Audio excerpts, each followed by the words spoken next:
Welcome to జనం మాట. నేను మీ చంద్ర. ఈ రోజు ఈనాడు ఆంధ్రజ్యోతి వార్తాపత్రికలు ఎలాంటి వార్తలు రాస్తున్నాయి, ఎన్నికలకు ముంచుకొస్తున్న వీళ్ళు ఎలాంటి వార్తలు రాస్తున్నారు, ఆ వార్తలు ఉన్న వెనుక మర్మం ఏంటి ఒకసారి మనం చూస్తున్నట్లయితే, ఈనాడు వార్తను చూసుకున్నట్లయితే ఉల్లంఘనలు నిజం, ఇసుక తవ్వకాల్లో భారీగా అక్రమాలు, నేటికి పర్యావరణ అనుమతులు లేవు, భారీ యంత్రాలతో తోడేస్తున్నారు, రీచ్ల వివరాలు ఏవి ఇవ్వని ఏపీ ప్రభుత్వం గనుల శాఖ ఎస్జిస్టీకి కేంద్ర ప్రభుత్వ సంచలన నివేదిక, ఇసుక తవ్వకాలు లేవంటూ కలెక్టర్లు ఇచ్చిన నివేదికపై షాక్పై గురైన ఎన్జిటి, గుత్తేదారు శిక్షార్హులని తీవ్ర వ్యాఖ్యలు, కేంద్ర ప్రభుత్వ నివేదిక సుప్రీంకోర్టు ముందు ఉంచాలని ఆదేశం. డాక్టర్ బిఆర్ అంబేద్కర్ కోనసీమ జిల్లా రావులపల్లి మండలంలో గోదావరిలోని గోపాలపురం రేవులు ఇసుక తవ్వకాలంటూ ఒక వార్త రాశారు.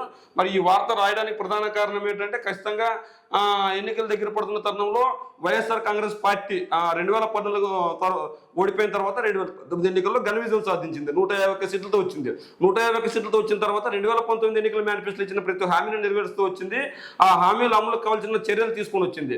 ఈ నేపథ్యంలో ఖచ్చితంగా వైఎస్ఆర్ కాంగ్రెస్ పార్టీపై నిందలు వేయడానికి ఏమీ లేక ఖచ్చితంగా ఏదో ఒక వార్త రాయాలని చెప్పేసి ఇసుక దోచుకుంటున్నారు అని చెప్తున్నారు. ఒకవేళ ఇసుక దోచుకున్న విధంగా ఉంటే ఏ విధంగా దోచుకుంటారు, ఏ ప్రాతిపదికన దోచుకుంటారు? మరి వీళ్ళ దగ్గర సాక్ష్యాధారాలు ఉన్నప్పుడు ఖచ్చితంగా పోలీస్ డిపార్ట్మెంట్కి వెళ్ళి కేసు పెట్టాలి కదా. పోలీస్ డిపార్ట్మెంట్ లో కేసు పెట్టకపోయినా కనీసం వీళ్ళు ప్రతి ఒక్కదాన్ని కోర్టుకి వెళ్ళి అడ్డుకుండేకి టీడీపీ వాళ్ళకి అలవాటు. అదేవిధంగా ఈనాడు రామోజీరావు గారికి కూడా తెలంగాణకు ఏపీలో కేసు నడుస్తున్నా కూడా ఏపీ హైకోర్టులో వద్దు, తెలంగాణ హైకోర్టులో కేసు నడపండి అని కోర్టుకి వెళ్ళి సంజాయిషి ఇచ్చుకొని మార్పించుకునే వెసులుబాటు వీళ్ళకి తెలిసింది. మరి వీళ్ళ దగ్గర సాక్ష్యాధారాలు ఉన్నప్పుడు ఇదే సాక్ష్యాలని కోర్టుకి సబ్మిషన్ చేసి ప్రభుత్వంపై చర్యలు తీసుకోమని ఎందుకు అడగలేకపోతున్నాయి? ఖచ్చితంగా అంటే వార్త రాయడానికి ఊహాజనితమైన వార్తలు ఉంటే సరిపోతుంది. అదేవిధంగా కోర్టులకైతే సాక్ష్యాధారాలు ఉండాలని చెప్పేసి అక్కడ చెల్లువు కాబట్టి ఈ ఊహాజనితమైన వార్తలు రాస్తున్నారు. ఎన్నికలు దగ్గర పడుతున్న తరుణంలో జగన్మోహన్ రెడ్డి గారి గురించి తప్పుగా రాయడానికి ఏమీ లేక ఇలాంటి వార్తలు రాస్తూ పైచర్చకు ఆనందం పొందుతున్నారు. అదేవిధంగా మరో వార్త విషయానికి వస్తే వైకాపా దాడులు. దేని గురించి వైకాపా దాడులు? ఓటమి భయంతోనే వైకాపా దాడులు. కలం తొక్కిన జర్నలిస్టులు, కలం విసిరిన జర్నలిస్టులు. ఈనాడు కార్యాలయంపై వైకాపా దాడికి కారణమైన ప్రభుత్వ తీరు మార్చుకోకపోతే తీవ్ర పరిణామాలు హెచ్చరిక. రాష్ట్ర వ్యాప్తంగా ర్యాలీలు, ధర్నాలు, మానహారాలు. నేడు చెలో కర్నూలు, చెలో అనంతపురం.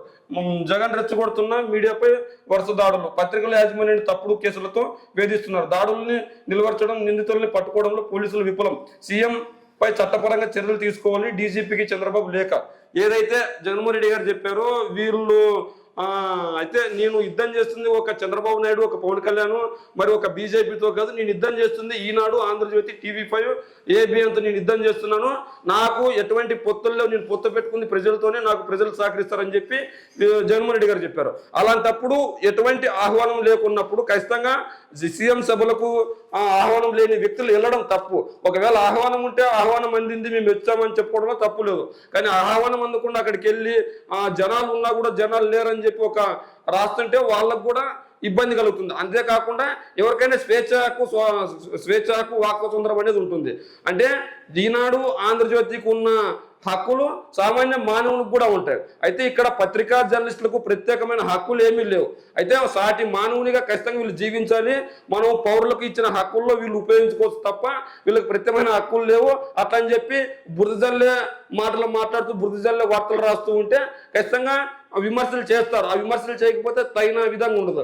ఏదేమైనప్పటికీ ఖచ్చితంగా అక్కడ దాడి ఏ విధంగా జరిగింది, ఏ కోణంలో జరిగిందని కూడా చూడాలి. మరి ఖచ్చితంగా దాడి ఉద్దేశపూర్వకంగానే జరిగింటే ఖచ్చితంగా దాడిని ఖచ్చితంగా ప్రతి ఒక్కరు ఖండిస్తాం.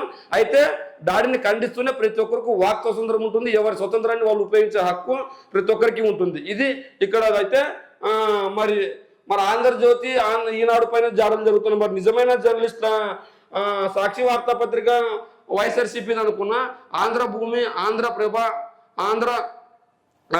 మిగిలిన ఆంధ్రప్రదేశ్లో ఉన్న వార్తాపత్రికలు, మనం వార్తాపత్రిక, సూర్య వార్తాపత్రిక, ఇలా ఎన్నో వార్తాపత్రికలు ఉన్నాయి. మరి ఆ వార్తాపత్రికల జర్నలిస్టులపై ఒక దాడి కూడా ఎందుకు జరగలేదు? అంటే వాళ్ళు సరైన వార్తలు రాస్తున్నారు కాబట్టి, నిజమైన వార్తలు రాస్తున్నారు కాబట్టి వాళ్ళపై దాడులు జరగలేదు. మరి వాళ్ళు ఖచ్చితంగా నిబంధనతో ఉన్నారు కాబట్టి వాళ్ళపై దాడులు జరగలేదని వాళ్ళ వర్షన్. మరి ఏదేమైనప్పటికీ మనం ఒక మాట అంటే ఇంకో మాట ఉండడానికి రెడీగా ఉంటారు. ఇప్పుడు ఎవరు సైలెంట్గా ఉండడానికి ఇష్టపడట్లేదు. ఇది ఇక్కడ జరుగుతున్నది. మరి నిజంగా జర్నలిస్టులపై దాడులు చేస్తుంటే వాళ్ళపై వాళ్ళపై కూడా దాడులు జరగాలి కదా. అదేవిధంగా విశాఖ శారదా పీఠంలో సీఎం జగన్ ప్రత్యేక పూజలు పీఠాధిపతులతో కలిసి వెలుపలకి వస్తున్న సీఎం జగన్, ఏదైతే సీఎం జగన్మోహన్ రెడ్డి గారు ప్రత్యేక పూజలు చేశారు విశాఖ శారదా పీఠంలో. అదేవిధంగా తెదేపా భాజపాతో కలిసి వస్తున్న వైకాపా వ్యతిరేక ఓటు చీలనియో సీఎం కులాలను విచ్ఛిన్నం చేశారు. నేను కాపుల కోసం పార్టీ పెట్టలేదు. భీమవరం పర్యటనలో జనసేన పవన్ కళ్యాణ్, భీమవరం రోడ్ షోలో పవన్ కళ్యాణ్ స్వాగతం పలుకుతున్న జనం. అదేవిధంగా బీఈడీ పోస్టులు బీఈడీ అభ్యర్థులు అనర్హులు.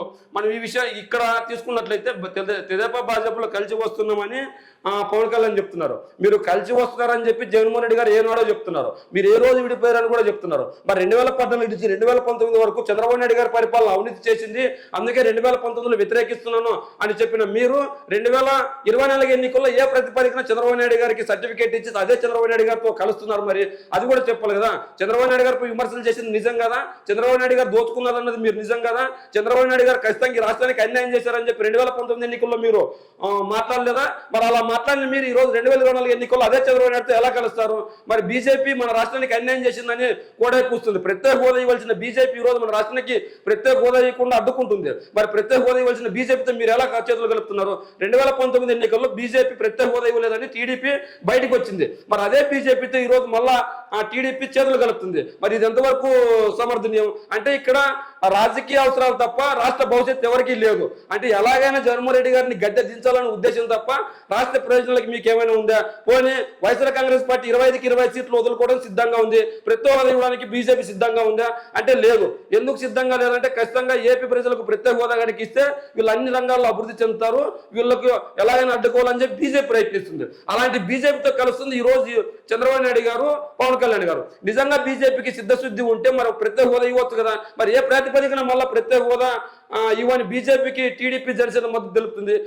ఉక్కు పరిశ్రమ ప్రైవేటీకరణ జరుగుతున్నది కేంద్రం, ఆ కేంద్రంలో అధికారంలో ఉన్నది బీజేపీ. అదే బీజేపీకి ఈ రోజు మళ్ళీ మద్దతు తెలుపుతున్నారు. ఏ ప్రతిపాదికన మద్దతు తెలుపుతున్నారు? వీళ్ళకి ఎలాగో రాష్ట్ర ప్రయోజనాలే కావాలి అనుకుంటే మరి బీజేపీని అడగొచ్చు కదా.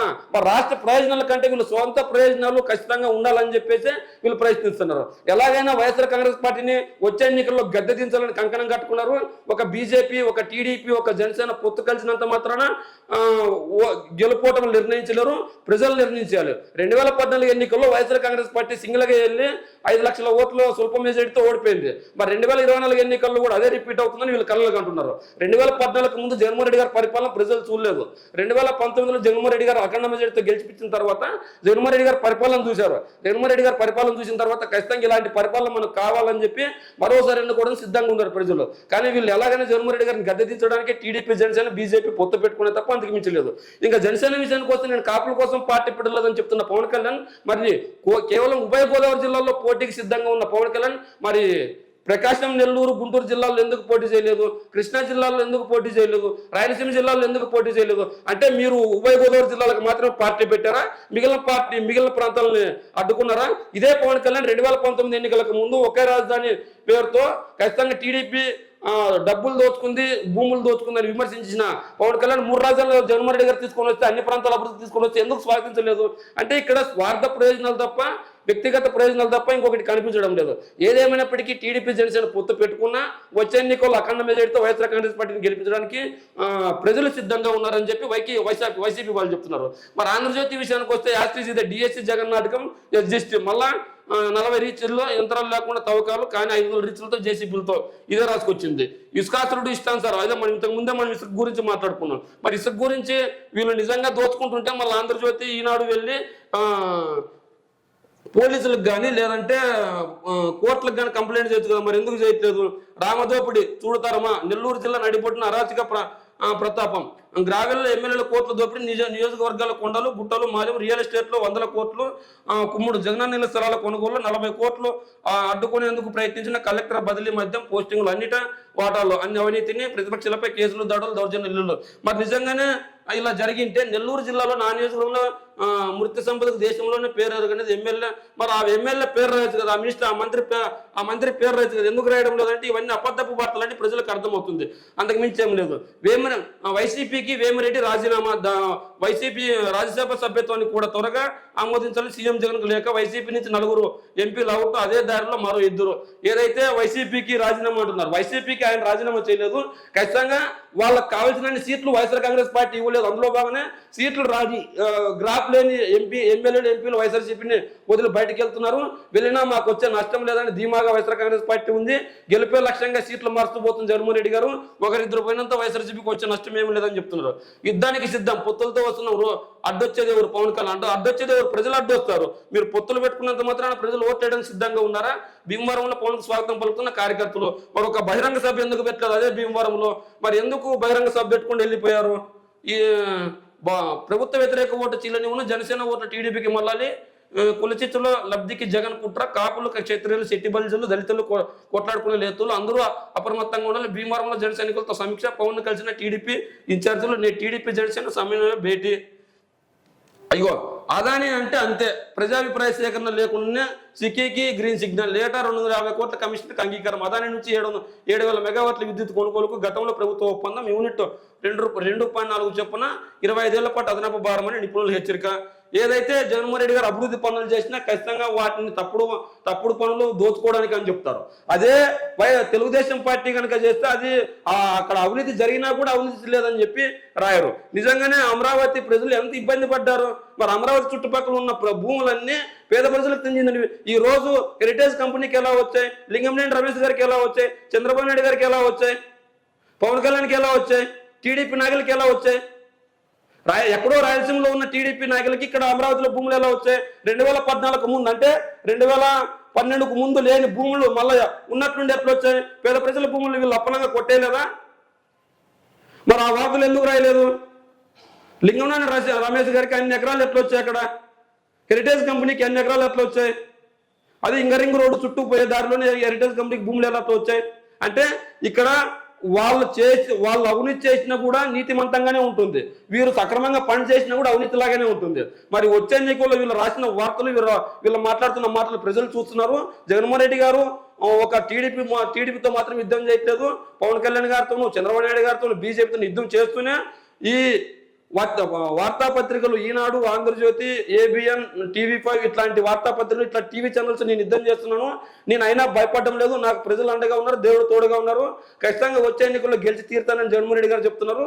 మరి ఈ 2 వార్తాపత్రికలు రాసిన వార్తల గురించి మీరేమనుకుంటున్నారో మీ కామెంట్ రూపంలో తెలియజేయండి.